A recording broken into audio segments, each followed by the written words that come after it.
Fam, what's going on? It is Kyle Henderson of Bama Football on YouTube. I appreciate you guys being here. Today is Friday, January 3rd. Yo, we got a ton of news on the show today. I'm going to walk you through it.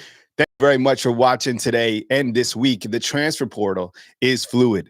College football is absolutely off the rails. I'm going to walk you through it. And Alabama, as you just saw, had to fire Colin Hitchler, who is their co-defensive coordinator. Believe it or not, Alabama had 3 defensive coordinators this year, and they have a couple assistant head football coaches. So we're going to dive all into that. You got some transfer portal targets that are in town. 2 are actually running backs, and you have guys coming. You have guys leaving. So let's walk you through it. I appreciate you guys being here. And Bama Football on YouTube. Please let me know we're watching from inside the comment box. I always enjoy getting to see where our followers and where our listeners are from. And remember, I upload these as podcasts as well. Good morning to everybody up inside the Undefeated. And give me a Roll Tide, all right? There's a lot of news. All right, so this is what we're going over on the show today, okay? When I was doing my pre-notes, it kept on building and building. So we're going to start at the top. Colin Hitchler is out. We're going to discuss who is he, who is going to replace Colin Hitchler. It looks like there's already a replacement coach, which is Chuck Morrell, who is going to be the linebackers coach, which will allow Kane Womack to just oversee the defense. But Colin Hitchler was here for just one season, was from Wisconsin. I'll fill you in on that. Keelon Russell, are you kidding me? He was injured yesterday. Now, the short answer is he's going to be fine. But if you saw the hit during the Under Armour All-American game, my goodness, first of all, the guy is absolutely it. I like to touch on his pass. He did have some zip, but man, if you don't fix the right side of the line, man, like either him or Ty Simpson, these guys are going to be in trouble. No, these guys aren't built like Jalen Milroe. You can't have a quarterback sacked 44 times, right? Keelon Russell couldn't even survive an all-star game. So please fix the right tackle, okay? We're going to talk about that. Alabama is set to host 2 running backs. So I was thinking, man, what does that mean for the running back room? Right now you have 5. I feel good about the running back room. This past season, they barely used 1 running back. I don't know. I mean, your guess is as good as mine. We'll talk about the running backs that are coming in. One is from Louisiana Monroe. Another is from Utah State. I actually like the guy from Utah State coming in. All right. Jalen Milroe is out. Jahad Campbell out. Tyler Booker out. You also have a couple more transfers that hit the transfer portal. This morning, Jayshawn hit the transfer portal. In total, I have 17 players that have hit the transfer portal following the season, 3 following the bowl game. And then Notre Dame beat Georgia. And my goodness, we're never going to hear the end of this. Now, since Notre Dame, that was the biggest win for the college football playoffs. Oh, KTK has it at 18 transfers. Man, 18, that's wild. Think about this. This was the biggest win for the College Football Playoff Committee, right? Well, J.R. Gardner wasn't on scholarship, so he's a walk-on. That's why I listed at 17. This is the biggest win for the College Football Playoff Committee. They were praying that Notre Dame would win because they found a loophole. You play independent, right? You have a TV contract with NBC. You don't have to play with the SEC, ACC, Big Ten, whatever, and you're able to make the playoffs. So, look, they bullied Georgia last night. I didn't expect that to happen. That's their biggest win they're saying since 1994. We'll talk about all that and more. We have the college football Final Four set, and away we go. Let's talk about the first point, and this is just in. This is hot. This is fresh out the kitchen, all right? You have Colin Hitchler. He is out. He just got here in the springtime, and he's already packing his bags to start the new year. In my opinion, when you start to see coaches, assistant coaches that are fired, you're starting to, that's a bad sign, in my opinion. Look, a lot of people are going to be like, yay, Chuck Morrell in, now we have a good game plan. This, if you wanted to make changes, you start with the offensive side, okay? Because everybody was talking about Nick Sheridan, but you start with Colin Hitchler. And what was interesting about this past season, going into the season, if you look to Alabama's coaching staff, and this is another reason why I feel that Kalen DeBoer wants to make people happy. We've said this, we've discussed this. He had 3 defensive coordinators this past season. Kane Womack was like the acting DC. Then you had Colin Hitchler was a co-defensive coordinator. And then you had Mo Linquist as a co-defensive coordinator. maybe that led to the confusion. I don't know. And the same thing on the offensive side. You have Jamarcus Shepard, who's the co-offensive coordinator, Nick Sheridan, who's the offensive coordinator, and then Kalen DeBoer, who's like the offensive mastermind. It sounds confusing to me, to be honest. So what they're going to do, and they made a quick change. So they let go of Colin Hitchler, who is working, I guess, as the co-defensive coordinator and the safeties coach. So they let him go. Now Mo Linquist will work with the secondary entirely, being the defensive backs in the secondary, which I like. Everybody likes Mo Linquist. He will be a future head football coach again. He was at Buffalo.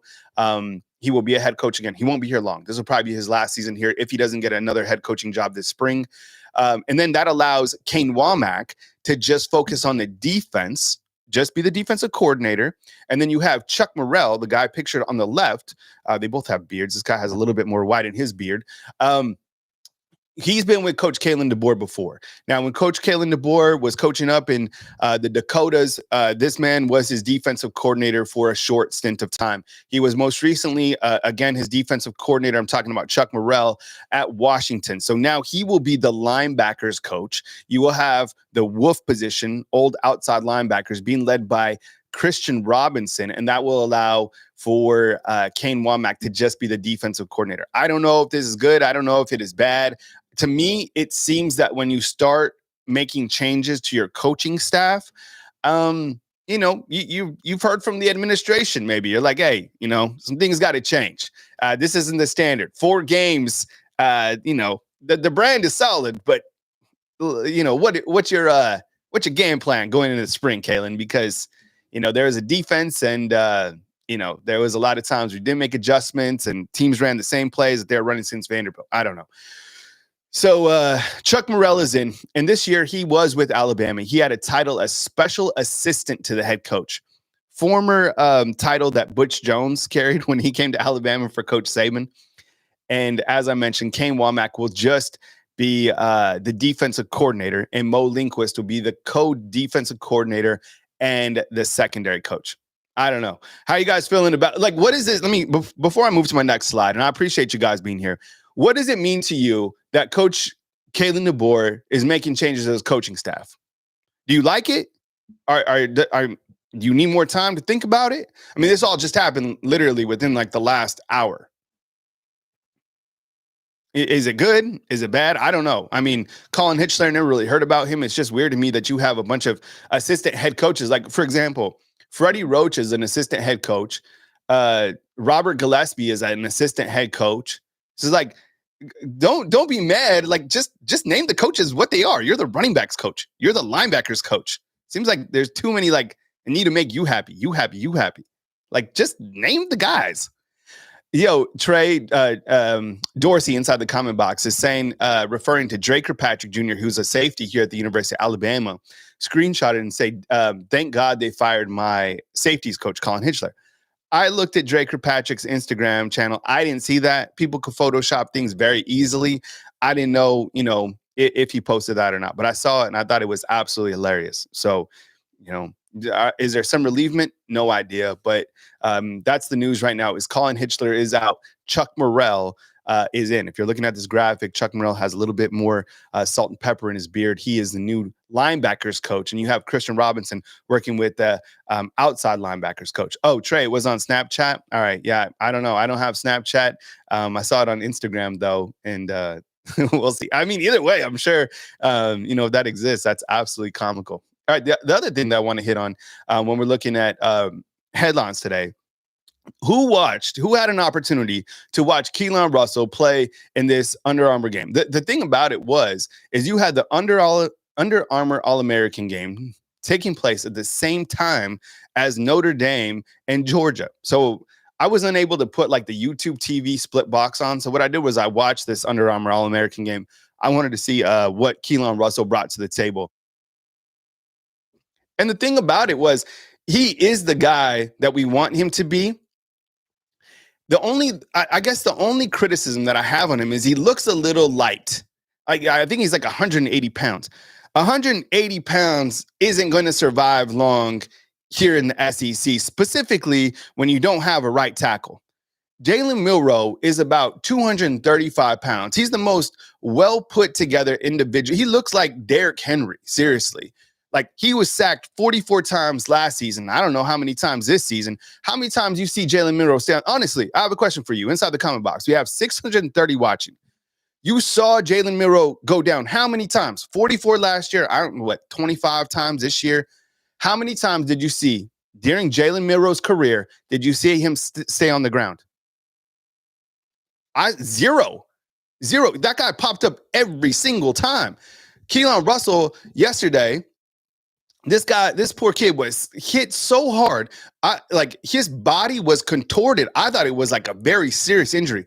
The short answer is he's absolutely fine. He kind of rolled on his ankle after the game. He told the TV broadcast that he's okay. He actually wanted to go back in, but Mama was like, no, you're done for the day. So, prayers up for him. And it looks like he's going to be absolutely fine. He will report this coming month, and he will be an early enrollee. Yesterday, we had a poll, and 56% of you felt that Ty Simpson will be the quarterback to start this next season. Look, you can put weight on these guys. I remember Ryan Williams when he first came in, this past summer. He was a summer enrollee. He was like, I don't know, 160 pounds. They got him up to like 180. So can you put, 15 pounds on Keelon Russell? Absolutely. That's really the only criticism I have on him. But other than that, I mean, even the TV broadcast, I think you compare Keelon Russell. Who is he comparable to? I think Jaden, it's like, to me, and I say this all the time, it's like Jaden Daniels and Michael Penix. It's a blend of those two. Michael Penix was, of course, left-handed, but I think Coach Kalen DeBoer, what he saw in Keelon Russell in the time, like how he could operate the offense, because he can run as well. And I think the way that he moves in the pocket, I like it. I watched a lot of his high school highlight tapes. I know you did as well. I can't wait to see him play. So it's not a serious injury. It was an ankle. Mama said you're done. He will report. He had 9 completions for 80 yards and a touchdown. He's Bama's prized recruit 1,000,000%. All right. Can't wait to see it. And I think when we look back to the quarterbacks that we've been excited to see at Alabama, Tua Tagovailoa, Bryce Young, this guy has the same type of, aura in terms of we can't wait for him to get here because we want to see Coach Kalen DeBoer's true offensive identity being ran by a quarterback that can operate it. Then you can go into the weeds and be like, well, why didn't Ty Simpson start? Is Ty Simpson not good enough? Well, we'll just have to wait and to see in spring. But I keep going back when I talk about the quarterbacks is Courtney Morgan did a really good interview. You can look this up with the Tuscaloosa News. And he talked about Ty Simpson. He said, Ty Simpson understands the long game and hasn't been a cancer of the program. How many times have you seen Ty Simpson go out on social media and say something? You haven't. The guy, Colin Hitchler, is fired. By the way, and if I have to go and repeat things, it's because people pop in at different times of shows. So I'll recap every few minutes on what's happening. But Colin Hitchler, the co-defensive coordinator and safeties coach, was fired today. Chuck Morrell, who was a special assistant to Coach Kalen DeBoer, is now the linebackers coach. And Mo Linquist will oversee the entire secondary. And Kane Womack will oversee now just the defense, no longer the linebackers coach. Eric D, you bring up a great point about Ty Haywood. And I still don't understand what the deal with Ty Haywood is. Maybe it'll be a bidding war at some point in time, but you need a right tackle. So we'll have to see. That's one of the most intriguing things that we're watching, I guess, going into February when Ty Haywood signs. Last thing on Ty Simpson that I'll say, who is favored to be Alabama's quarterback. I respect the fact that the guy is still here. We've seen him play limited opportunities. You have the number 1 quarterback in the country coming in. Keelon Russell has said, and rightfully so, he's like, look, I'm coming in to be a starter, just like all Alabama quarterbacks want to be the starter. I like that mentality. You want a guy that comes in and wants to be the guy. Now, does he have to develop? For sure, 100%. But I think you have a really good quarterback competition, and competition is so healthy. Like, but what I feel is you have to be able to name a starting quarterback going into the season.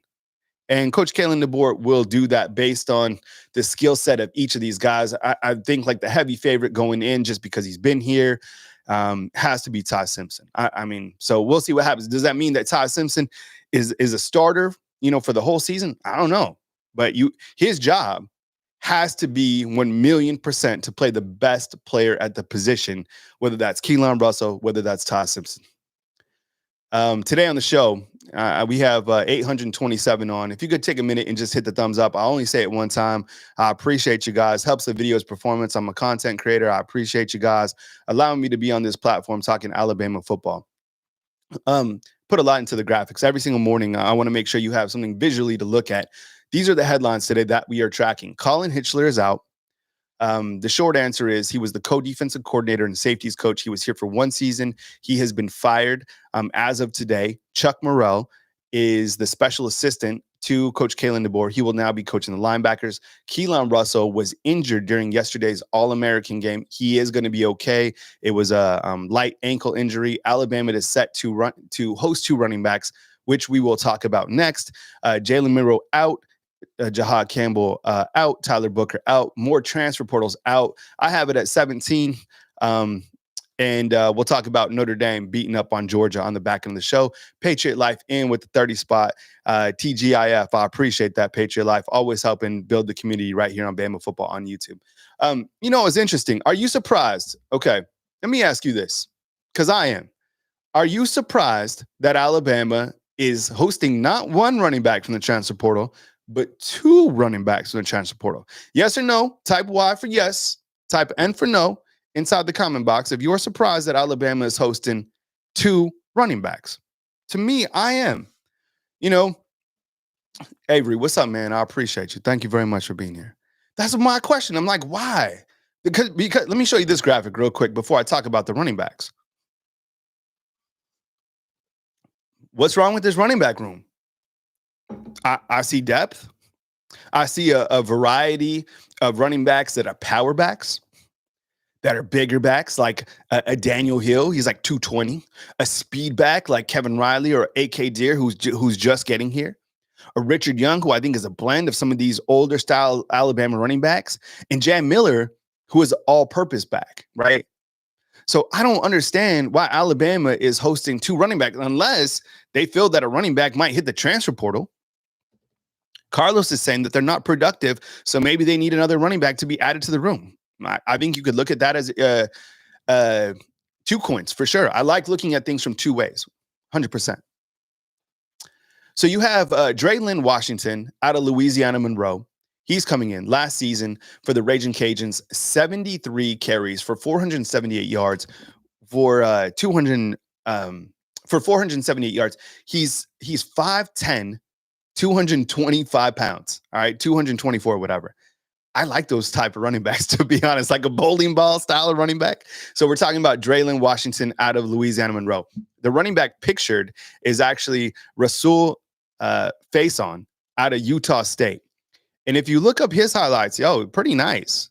The Aggies, they've had some nice teams, within the past couple of years. He had 1,100 yards off 200 carries. So he was absolutely running back one for the Aggies. I guess Alabama is looking to add another running back, or why would they be hosting two of them? I don't know. I was kind of interested to see why and get your take, like why two running backs are coming in. And I think when you look to Alabama's running backs this past year, we took off Justice Haynes off this board because he went to Michigan. Maybe these running back, it was weird. And I still don't, we could go back and forth about this. This could be a whole different show by itself. But I don't think that Alabama could really run the football this year. If it was without Jalen Milroe, they didn't really run the football effectively. I think the last game prior to Michigan, it was when Jan Miller had 28 carries. But outside of that, they didn't really make running the football a priority. They didn't, they had limited games where they just went running back heavy. I understand it's not the schematics of Kalen DeBoer's offense, but when you look to 2023 Washington, you had a running back that ran for 1,200 yards, right? Dylan Johnson. I don't know. They didn't really run the football that well. Even in Richard Young, this last game, what do you have, 2 carries? I don't know why they're hosting two guys, unless they know something that we don't, that one of these running backs right here is going to hit the transfer portal. Do you think that any of these running backs hit the transfer portal within the next, 48 hours? Maybe. I don't know. Sorry, I have to check my phone. There's always news coming in. No screenshot alert. So yeah, so you have two running backs coming in that are being hosted by the Crimson Tide. Jalen Washington, Louisiana. Do your research. Check him out. 5'9", 224 pounds. Had 478 yards rushing last year. And then Rahsul Faison out of Utah State, almost 1,100 yards this past season. We're wondering why. What are we looking for here following the departure of Justice Haynes? I feel that 5 running backs is sufficient for this type of offense, but I don't know. I guess we'll have to see what happens in the running back room going forward. They currently have 5. All right. I want to ask you this inside the comment box. Okay. Yesterday we had Jalen Milroe enter or declare for the NFL draft. Same thing with Tyler Booker and Jahad Campbell. What will Jalen Milroe's legacy be here at the University of Alabama? Think about that. I mean, you talk legacy, that's like, that's a lot. But wasn't able to win a national championship, right? Had the gravedigger against Auburn, beat Georgia. And I guess a quarterback that you could just say was inconsistent and kind of, trended the wrong way towards the later part of his season.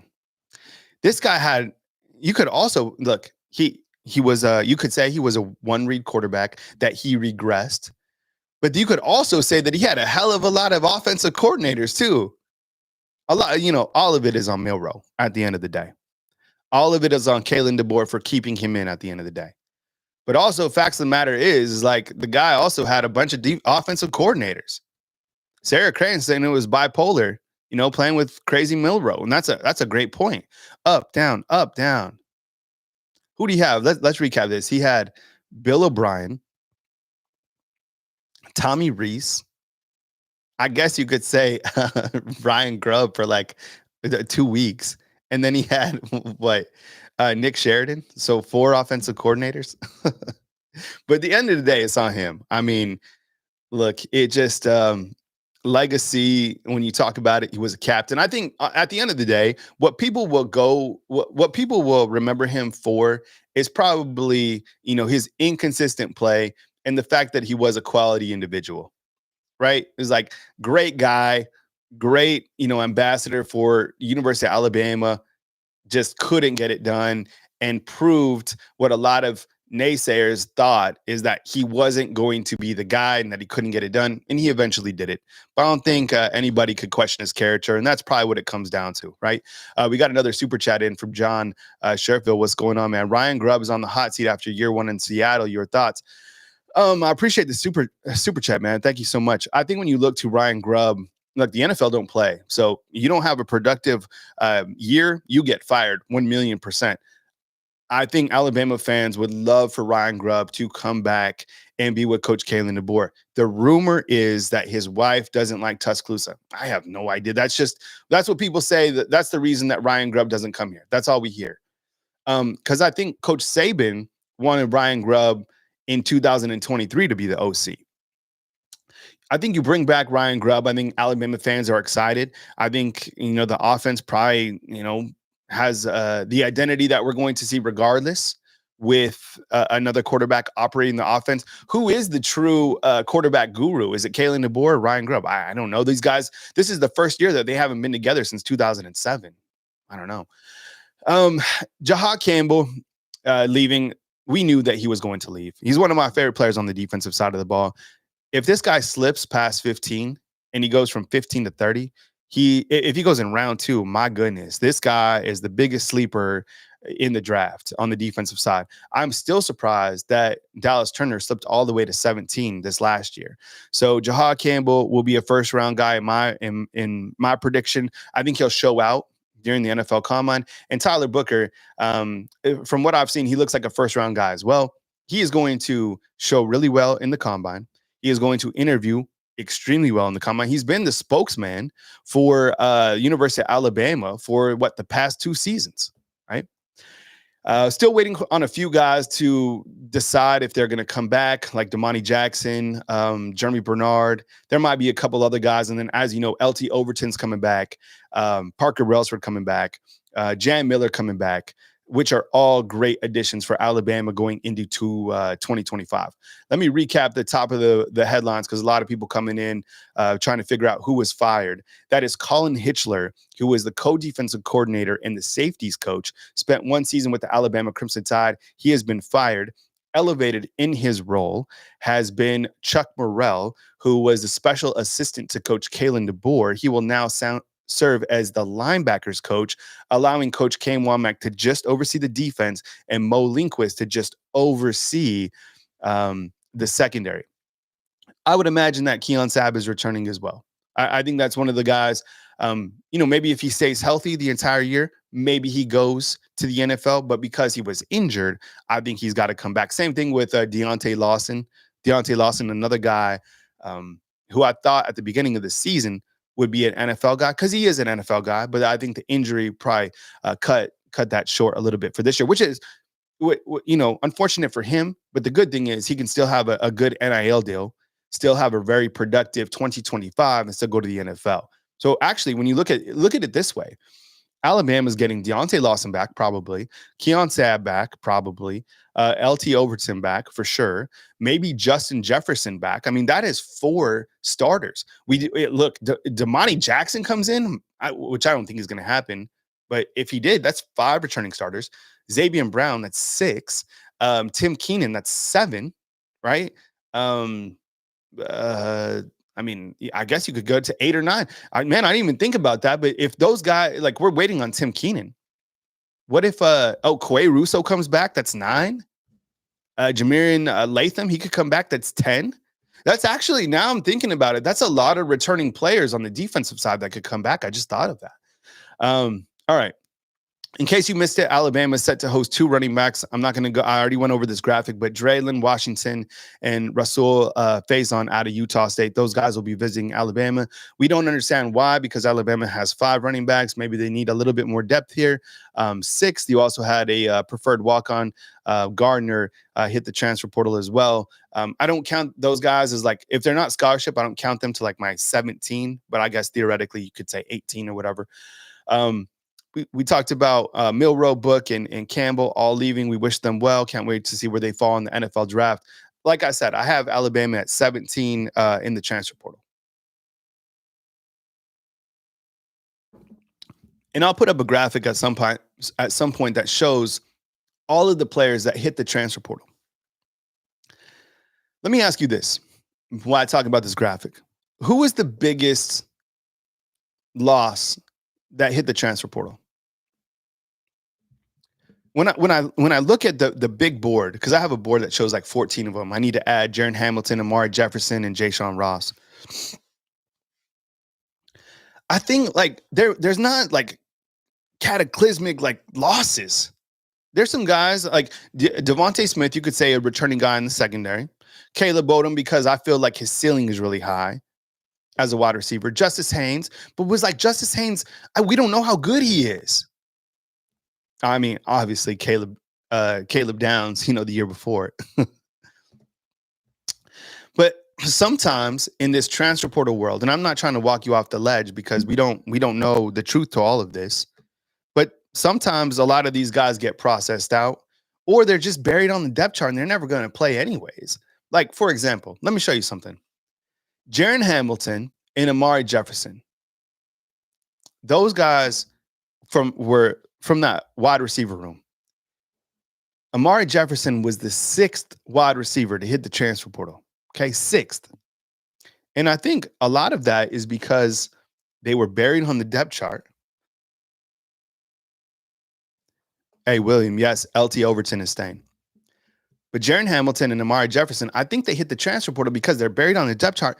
Plus, you just brought Jalen Mbakwe from the defense to the offense, and I guess he's better than those 2, right? But let me show you this graphic. This is the wide receiver room as of today. Are you mad at this room? I'm not. I actually like this wide receiver room. Do you bring in another wide receiver? Maybe. I know you guys have been interested in Squirrel White. I don't think he's made a decision. But this was why you didn't get like a KC Concepcion, right? Or a couple other guys. It's because you already have this room. How many guys are really going to get fed? I think more because you have a quarterback that operates the offense at a different level. But look, Horton's got to get fed. Jeremy Bernard, if he comes back, he got to get fed. Ryan Williams, Jalen Mbakwe, right? I mean, and you know who better get paid right now is Rico Scott. Rico Scott, I know look, I'm excited, super excited about Jalen Hill. Really haven't seen too much about Bubba Hampton yet. Lautier Brooks and Derek Meadows coming in. But man, you know who better be in the office? You know who they better talk to? Yeah, KC Concepcion's going to Texas A&M. But you know who better be talking with the coaches is Rico Scott, or the coaches better be talking to him. If I'm Rico Scott, I'd be like, hey, coach, you know, I understand my place on the team. I want to continue to contribute, and I feel, you know, what I did against Michigan shows you that I've been working hard, and you know, I want to go over my contract because I know that Jalen Mbakwe, you know, I know just because he went to the offense, like he's talking about payment. Because you don't want Rico Scott to go anywhere else. I think he's probably the fourth best wide receiver on this team. Yo, Rico Scott, man, that guy's a baller. So you don't, and then who knows what's going to happen with Jalen Hill. If he gets healthy, man, look, how many wide receivers going to get? And that's a young room too. Look at this. These graduation years reflect this coming season. So 2025. Oh, Carl, 100%, bro. Me. Exactly. But I think Coach Kalen DeBoer, what he did by, you know, elevating Jalen Mbakwe, and you know that he just, look, Jalen Mbakwe, I guarantee you he got paid 100%. But it should be like incentivized based off what they did. I'm sure they're taking care of Rico Scott. Hey, North Alabama Storm Chase, I appreciate it. Pearl Strong. These other guys coming in are great. It's a good wide receiver room. I think it's still very, very talented. I mean, is it one of the best in the nation? Probably. Ryan Williams is unbelievable. Man, unbelievable. And honestly, I think Jalen Mbakwe will get his too. That catch he made on the sideline, like I know he didn't get a lot of opportunities, but man, he's good. Rich B says, these kids don't care what they did, Kyle. It's me 100%. And I think that makes it ultra challenging to coach in college football right now. Because if you look, the kids who are getting paid are the kids who haven't even played. Think about that. I guarantee you, there's probably going to make a lot of people uncomfortable. But there's people out there's players on the team that haven't played that are making more money than the players that have actually played and contributed. Think about that. But you can't build a team. You can't buy a team. We've seen this happen before. Like, you know, I guess Ohio State might be the first team, if they win the college football championship, to actually pay for a team from the transfer portal. Ole Miss couldn't do it. Texas A&M couldn't do it, right? I don't know. Lautier Brooks, I don't know where he's at in terms of development, but the guy made ESPN like 3 or 4 times. And Derek Meadows, that guy, I mean, he's 6'6" coming in. All right. Did you guys watch this game? What were your thoughts on Notre Dame and Georgia? You know, like I said, I was watching the Under Armour All-American game and I was flipping back, and then I started to see that Notre Dame was bullying Georgia. And this was the worst case scenario, in my opinion, for college football fans that are against the college football playoff committee. And it was the biggest win for the committee, because now the committee can be like, see, you don't have to play in a conference. You don't have to play a tough schedule, and you could still be good. Now, Georgia was playing without Carson Beck. I don't know if Carson Beck was the right man for the job anyways. The guy, where was he trending, right? And you know what? Gunner didn't play a bad game, to be honest. But what was interesting is how many dropped passes there were by Georgia. I didn't understand the drops. Yo, and I'll tell you what, Marcus Freeman, he coached. That, I'll tell you, one of the, look, and I was talking about this yesterday. What I seen in the college football playoff is great coaching, right? Better talented teams. Like, for example, that play when Notre Dame off the field and ran back off onto the field, right? When substitution change, yo, that was like chess. He like outmaneuvered Kirby Smart. End up getting that, George jumps off sides, get a first down from that. Notre Dame's 13-1, 13-1 the season. Lost to Northern Illinois. But here they are. I still feel that Alabama or somebody should drop out of the SEC. Sign a TV contract with NBC. Play right after Notre Dame. Go 13-1, make the playoffs. Because Notre Dame's going to be in the playoffs forever now. This was the biggest thing. So the College Football Playoff Committee, now Notre Dame is going to be in the playoffs for the rest of our lives. They're 13-1. And guess what? I was reading this morning. They're saying that this is the biggest win for Notre Dame since 1994. Where were you at in 1994? I was in fourth grade. Fourth grade elementary. 1994, man. Cheating is not chess. Bearded Picker, what's up, man? Yeah, I know that's the thing. And that's the same reason why, like, and I saw a lot of illegal substitutions happening like during the bowl season. Like Shane Beamer, he was trying to fight Brett Bolema for those substitutions as well, right? Man, I wasn't even thought of yet. I was in kindergarten. All right, so the SEC with only one team in the Final Four, which is Texas.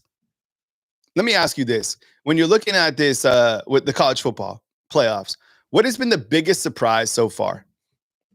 I guess for me is Arizona State. I never thought that Arizona State, number one, deserved a bye.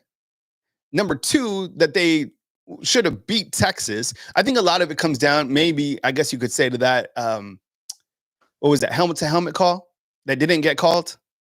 This guy, Cam Scotabo, was unbelievable.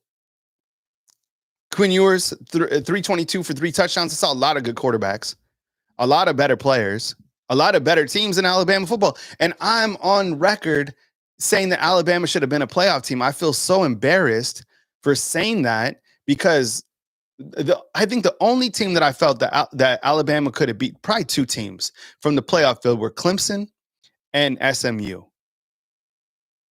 But other than that, I felt that Boise State was even better than Alabama football. I know it's hard to say stuff like that, but I feel it's true. This Ohio State team, they're a buzzsaw. This guy, Ryan Day, he's pissed off. He's mad. He is honestly mad. He's pissed off for greatness. This Jeremiah Smith, I think he might be the best freshman in the country, which is crazy to say because we feel that we have the best freshman in the country, which is Ryan Williams. You got to get him the football, though, right?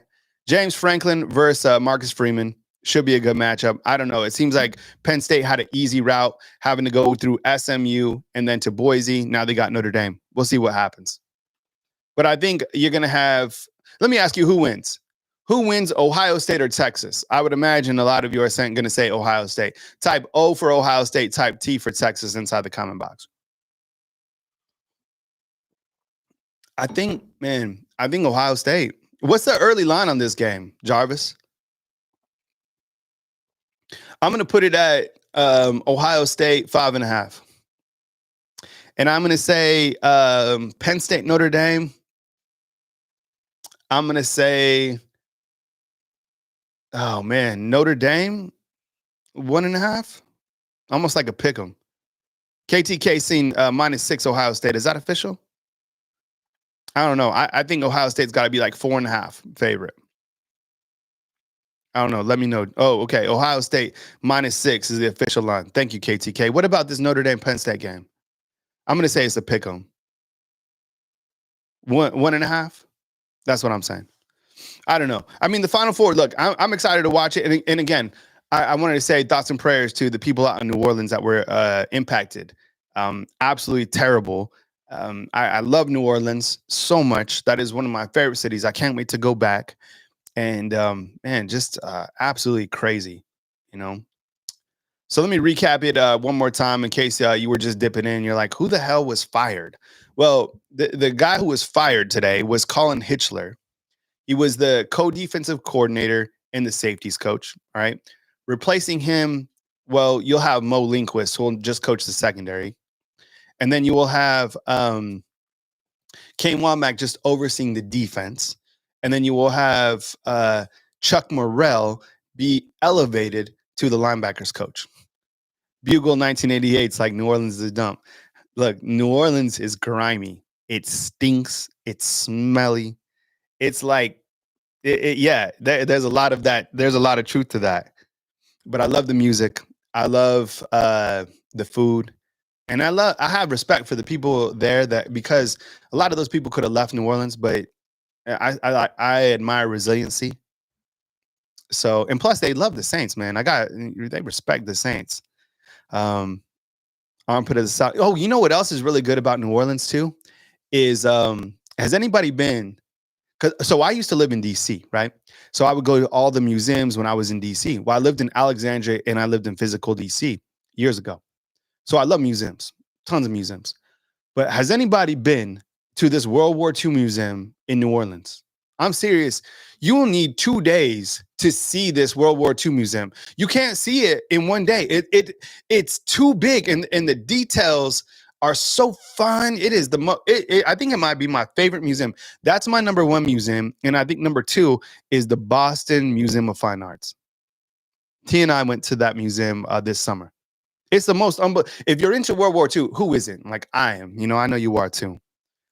Go next time you're there in New Orleans, right? Go over there and make sure you have plenty of time to check out the World War II museum. It is A plus, 10 out of 10. It is unbelievable. All right. Other things we hit on today. Keelon Russell injured, nothing significant, just got banged up. We said the only positive criticism on him is that we would like him to add a little bit more weight. He looked light. He looked like 180 pounds. He's going to be fine. Got his ankle rolled up on. Alabama set to host 2 running backs. We're trying to figure out why. One is from Louisiana Monroe. Another is from Utah State. Alabama currently has 5 running backs on its roster following the departure of Justice Haynes. Milroe declares, Jahad Campbell declares, Tyler Booker declares, still waiting on Damani Jackson and Jeremy Bernard. We do know that LT Overton, Parker Brailsford, and Jam Miller will return for this coming season. Alabama up to 17 in the transfer portal, or 18 if you want to throw the preferred walk-on. The latest, Jayshawn Ross this morning, Jaron Hamilton a couple days ago, and then Amari Jefferson. 6 total wide receivers out, but you do have other wide receivers coming in, Isaiah Horton and Jalen Mbakwe. And then you have Notre Dame beating Georgia. So we have our college football final that is set for the first time ever, college football Final Four. For those of you asking about my my puppy, Pearl, she is still at the emergency center in Birmingham. I probably go visit her today. We're trending in the right direction. As you know, pets are family. She's been in there for I think this will be their 5th day. So, you know, I feel we're trending in the right direction. I appreciate your thoughts and prayers. And I'll keep you posted, you know, hopefully that we can bring her home within the next couple of days. We'll see how it goes. You know, things can change. If you've had anybody that is sick, you know, it's a gut wrenching feeling. And sometimes I feel like this whole week, I haven't really been myself on my show because I do have a little bit of anxiety for my dog, just like everybody else does. And I'm able to handle things, but I have kids, and this is a family. We have 2 French bulldogs who are new family pets. So we'll keep you posted. I appreciate the thoughts and prayers. Remember, I go live for major news on the channel. So for breaking news, like Jalen Milroe declaring for the draft, like a major firing, like an offensive coordinator or a big time transfer coming in, I go live. So definitely hit the subscription button. I sincerely appreciate the feedback inside the comment box. Please remember this. Please give me feedback inside the comment box. Like, state your opinion. I will never, ever belittle you. I love to look at things from two sides. And honestly, if we knew each other, we'd probably be friends 100% because I'm a very down to earth type person and I like to exchange dialogue. So please get inside the comment box and give me your thoughts, even if it's positive criticism about my style on how I run the channel. I'm open to it all. I appreciate you guys for being here. Thank you very much for watching today's program. Colin Hitchler is out. Keelon Russell's okay. Alabama to host 2 running backs, Milroe Campbell and Tyler Booker, declaring for the NFL draft. Up to 17 total transfers that are out in the portal. 14 of those players have found homes, and Notre Dame has beat Georgia. So we do have the college football Final Four. Thank you for watching. Hope you enjoyed. Remember, on Apple and podcast, probably a couple hours later. Thank you very much for watching today, and roll tide to you, fam. See ya.